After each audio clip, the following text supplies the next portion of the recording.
How you doing, everybody? Jonathan here, and in this video I'm going to make a response to an article that was written by the New York Times May 2nd, 2016. It focused on a Biggest Loser contestant winner, and it also suggested that our bodies essentially fight to gain lost weight back. Now, it puts less emphasis on diet and exercise, and it slyly tries to suggest that the best or most effective and long-lasting route to take is going to be through the use of drugs, namely leptin, and it's going to suggest bariatric surgery for morbidly obese clients. And for those of you that don't understand, bariatric surgery is essentially where they cut the stomach to about 20% of its original size so that you're eating less. And this really burns me up as a fitness professional, and it should do the same to you, because this is information that's being disseminated out to the general public, and it makes our jobs much harder. Worse yet, this information isn't necessarily true. It's biased. It's based off of a completely whacked out form of fat loss and weight loss that is the Biggest Loser. So it's important that, number one, you take this information and that you share it with other fitness professionals. So you share this video, but also you understand the reasons why the information in this article is poor, so that when your clients present with you frustrations about slower fat loss or slower weight loss, you can give them the right reasons so that they can see success long term and not be tempted to go under the knife or just rely on drugs for their health. My position is that you're going to see the best success with organization, time management, and emotional stability. Whereas this article is going to make a number of positions. Number one, it's going to suggest that increased exercise over a longer period of time is going to decrease your metabolism. It's going to suggest that your leptin levels are decreased because of weight loss or fat loss and extreme exercise, and that is the reason why you need to supplement. And it's also going to suggest that these people that lose a ton of weight can't sustain it because they don't have the proper resources. So I'm going to dedicate as quick of a portion of this video as possible to telling you what's wrong with the Biggest Loser, and at the same time I'm going to attack all these positions that the article takes while educating you on the best routes to take so that your clients can see success. But before I do, make sure to click on that link up there and subscribe to my newsletter, as I send out short articles every Monday on how to see success in the fitness industry. If you just happen to stumble upon this video, click on the YouTube icon below and subscribe to this channel, as I make videos every Wednesday based on questions I get the most. And as always, if you've already subscribed to both my newsletter and to the YouTube channel, thank you very much for your support. And if you find the information in this video helpful, please click on the like button below the video player, because every like that I get helps this channel. So let's dive right into it. This article is going to start off by focusing on season 8's winner, Danny Cahill, who started off at 430 pounds. He won the contest by weighing it at 191 pounds, and within a year, he was back up an additional 100 pounds, and everybody's wondering why. All right, so let's start off with some fundamental things that are wrong with the Biggest Loser. Get that out of the way, all right, so that you can tell your clients. Because people watch the Biggest Loser, they see the scale go up and down by 15 pounds, 20 pounds, 10 pounds in a television week, and they assume that that should be the case for them. When they don't have this success, they get very frustrated, all right? So first and foremost, let's talk about the kinds of people that they let onto the Biggest Loser. They look for people, they look for contestants that have a whole lot of weight to lose, and it's not uncommon for prospective contestants to purposefully put on weight because it makes them a more attractive client for the show, as one of their main goals of getting on the show is fame and making money. So it's not the kind of person that you necessarily want to model yourself after.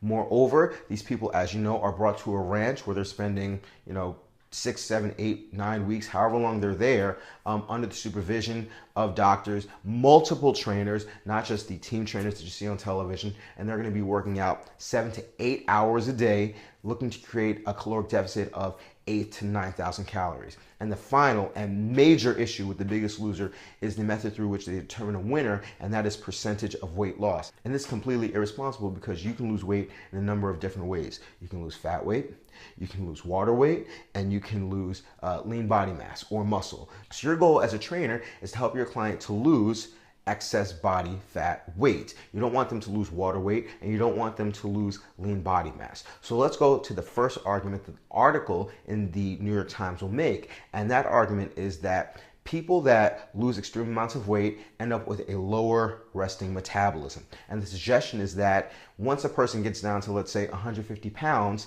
they're burning 500 to 800 fewer calories per day than a normal person that weighs the same. And the reason that this happens is this client starts off on The Biggest Loser and they're losing weight however they can, whether it be muscle, whether it be water, whether it be fat. And my assumption is that a lot of it is muscle, but they're not going to check body fat, because if you were to check body fat and show that people were losing muscle, you'd have to encourage your contestants to lose only fat weight, and losing fewer pounds on the scale does not make good television. Let's go back to Mark Cahill.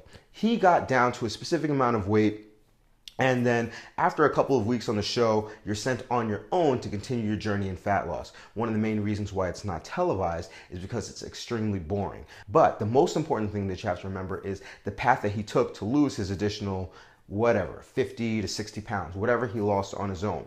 This man had to quit his job, and he made a goal of losing a pound a day. There is no platform, there is no literature that would ever suggest that you should be losing a pound a day. He would be working out for 4 to 5 hours. And you have to understand that even after he won the contest, he went on a media tour on, Good Morning New York or Good Morning America, whatever the case may be. After that, he claims that he was completely spent. And by the time he got back home, his body was completely stressed and unable to continue on that pace. The next argument that the article would make is that leptin is decreased significantly from people that exercise a lot or from people that lose a lot of weight. And they're using The Biggest Loser contestants as their sample. But the one thing that you have to remember as a fitness professional is that they're working out 7 to 8 hours a day. So if you watch my previous video, you know the importance of sleep on our hormonal balance. So when we sleep, we have two hormones. We have ghrelin and we have leptin.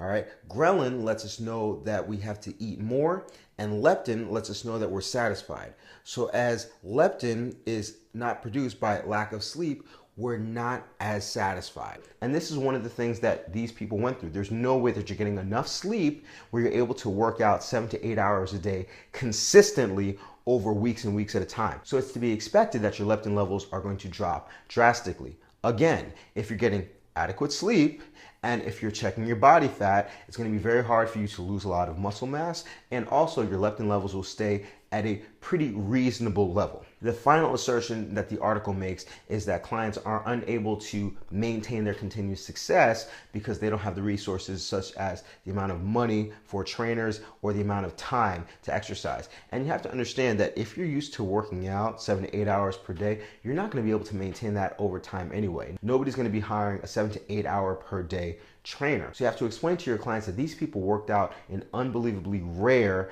and unusual scenarios. That's not the scenario that your client is going to end up in. So they have to expect that the weight loss and or fat loss is going to be slower. So how do you help your clients see success? First, you explain to them that, listen, first, when we lose weight, the only weight that we want to lose is fat weight. So starvation is not going to work. All right. Rushing is not going to work. We have to check your body fat percentage to make sure the lean body mass that you have stays the same so your metabolism stays high. The second thing that you're going to do is you're going to make sure that your clients get sleep. Watch my 3 hormonal changes that affect fat loss or weight loss video, and I'll put the link right there, and then you can watch it and you can learn how sleep, stress, and water all affect your chemical makeup. And it's not so much that your body is predisposed to fighting to gain weight back, but it's more that you're doing things to your body which isn't allowing you to maintain your weight and or fat loss. You have to get organized when it comes to eating. You have to, if you're used to a certain type of habit, you have to replace that habit. First, identify it, such as an emotional trigger. I eat when I'm sad. You have to understand what triggers you. You have to find a replacement, and then you have to dedicate yourself to recognizing the trigger and then defaulting to your replacement as opposed to what you're used to. All right. And the last is going to be emotional stability. There are a lot of things that come with overeating, that come with binge eating. And the only way around that is to help your client first recognize the emotion and understand that they have complete ownership of the action that they take as a result of it. So just because you're sad or just because you're angry or just because you're stressed doesn't mean that you have to grab for a candy bar. It would also be helpful for your client as they start to see success in terms of physical performance or performance on the scale or on the body fat monitor, that will build up their confidence, and you may find that they are less sensitive to situations that would make them emotional. So as long as you empower and encourage and entrust in your client the ability to take control of their lives, they are much less likely to fall back off the wagon. Even after a client gets to their goal, they think it's now party time and they can do whatever they want. But your goal as a trainer is to keep them on the habits that got them there. That's why The Biggest Loser doesn't work. They can't get back on a ranch and work out 7 to 8 hours a day.